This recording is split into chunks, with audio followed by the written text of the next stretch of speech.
Well, Ukraine's army is outmatched, outgunned, outmanned by the Russian army. Even though it is down from its heyday during the Cold War, it's still a large force with modern weapons, including an air force. Ukraine just doesn't have the ability to match it, man for man or plane for plane. But Ukraine is waging a very successful information war in the West, and that included an appearance by the very telegenic former actor who is now the president of Ukraine, Volodymyr Zelensky, who made an appearance via video link to the Canadian Parliament yesterday. Here's a short excerpt from those remarks. Canada has always been steadfast in their support. You've been a reliable partner to Ukraine and Ukrainians, and I'm sure this will continue. You've offered your help, your assistance at our earliest request. You supply us with the military assistance, with humanitarian assistance.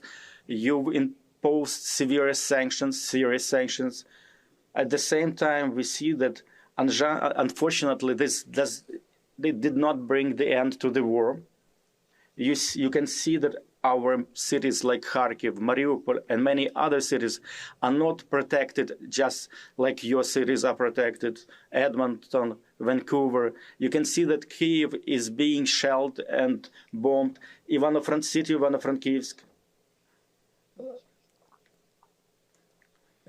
It used to be, we were a very peaceful country, peaceful cities, but now they're being constantly bombarded. Basically, what I'm trying to say that you all need to do more to stop Russia, to protect Ukraine, and by doing that, to protect Europe from Russian threat. They're destroying everything, memorial complexes, schools, hospitals, housing complex. They already killed 97 Ukrainian children. We are not asking for much. We're asking for justice, for real support, which will help us to prevail, to defend, to save life all of the world. Canada is leading in these efforts, and I'm hoping that other countries will follow the same suit. We're asking for more of your leadership, and please take more, greater part in these efforts, Justin and all of our friends of Ukraine. That's Volodymyr Zelensky. He was listing some of the harm done to Ukraine by Russia. And I don't know if you heard it. He said it rather quickly and rather casually.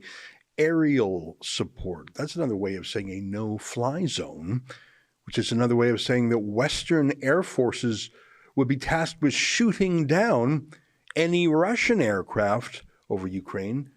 Many NATO leaders have rejected that, saying it would be tantamount to starting a war directly with Russia, a nuclear-armed nation. That was yesterday in Canada.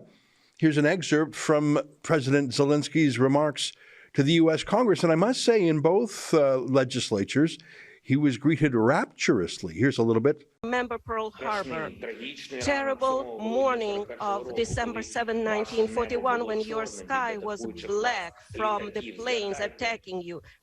Just remember it.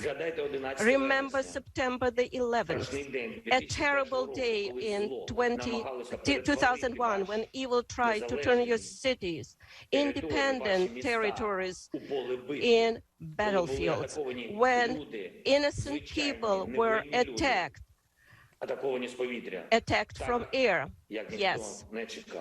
Just like no one else expected it. You could not stop it.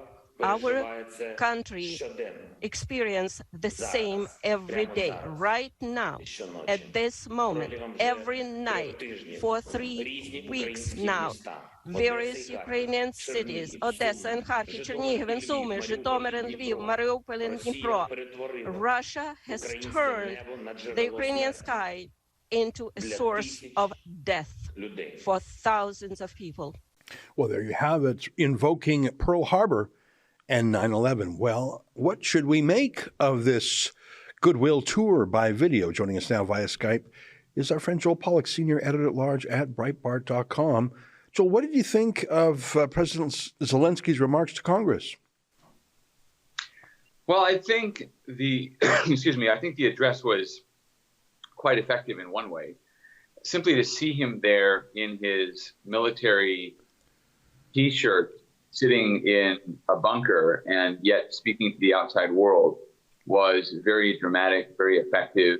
And I think simply the fact that the speech happened was something that reinforced solidarity on both sides of the political divide for Ukraine in this crisis. But what he's asking for or implying that he wants is something that most Americans are not prepared to give. There's also bipartisan unity on that.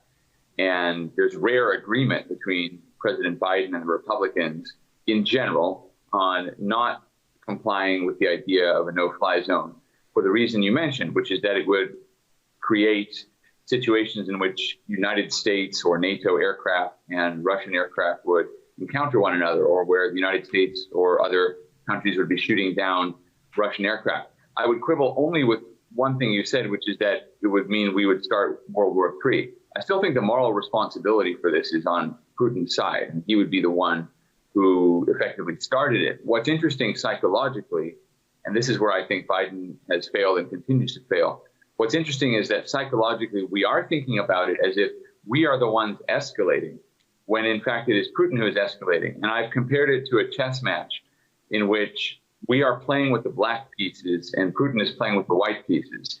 And the white pieces always move first. It has nothing to do with race, it's just a convention. But Putin has the first move. And in general, in chess, if you have the black pieces and you move second, it's very, very difficult to win. The best you can hope for is a draw. And it's rare that even a grandmaster can win with the black pieces, at least against another grandmaster, unless the person playing with the white pieces makes a colossal blunder. Now, it may be that Putin has made some terrible blunders, but he's not going to make many of them. And I think that we are playing for a draw. This is the reality of the situation we're in. It's not something we like, and it's not how we played when Trump was president of the United States. With Trump, we always had the white pieces. We were always taking the initiative, and it was Putin who had to worry about what Trump was going to do rather than Biden and his intelligence agencies telling the world that they had no idea what Russia was doing, which is a terrible thing if it is real, and it's also terrible to admit it, whether it's real or not. So we are, at best, hoping for a reasonable stalemate here. And so even though, if you look at my record on most foreign policy and military issues, I'm rather hawkish, I don't think there's a military solution to this other than to continue to hold back Russian forces so that diplomacy can reemerge. I think the best idea that I've heard, aside from a humanitarian airlift, would be peace talks, and peace talks perhaps in Jerusalem, because Israel is the only country that's trusted by both sides in this conflict.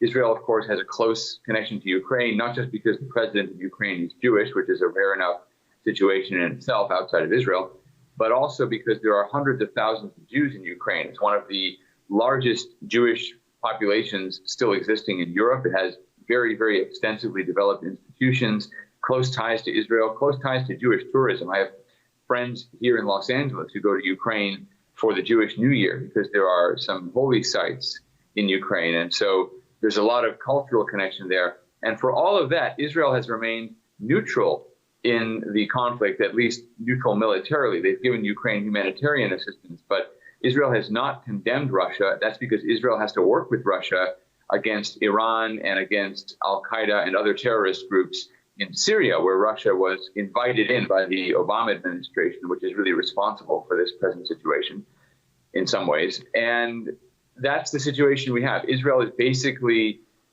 pro-Ukraine sentimentally, but hasn't broken with Russia. That could allow it to be the host for peace talks in Jerusalem. And I know that Naftali Bennett, the prime minister, who's not the strongest leader, has at least comported himself, I think, very well in positioning Israel in a unique circumstance where Israel could actually broker some kind of peace arrangement between the two sides. I think any peace deal would most likely involve a commitment not to join NATO and probably some autonomy, although not independence, for the eastern regions of Ukraine that Russia claims as its own. I think they have to leave Crimea off the table. It's too difficult to resolve, and this war really isn't about Crimea. So I think they can probably declare an armistice if they agree to not have Ukraine as a member of NATO. It's no great loss for NATO because NATO is already on the border with Russia. It's no great gain for Russia either for the same reason, but it will allow Putin at least to claim victory and then withdraw. The actual victory belongs to the Ukrainian soldiers and civilians who stepped up to fight. Unfortunately, I don't think they can fight for very long, and I don't think they're going to get the broader military support they need to have a decisive victory, because it would simply draw too many other people into the conflict, and it would trigger a conflict with Russia, which would be profoundly destabilizing. That's an excerpt from my daily show, the Ezra Levant Show. Every day I do a monologue on the news of the day, then I interview an interesting guest, and then I read my hate mail. You gotta subscribe. Go to rebelnews.com.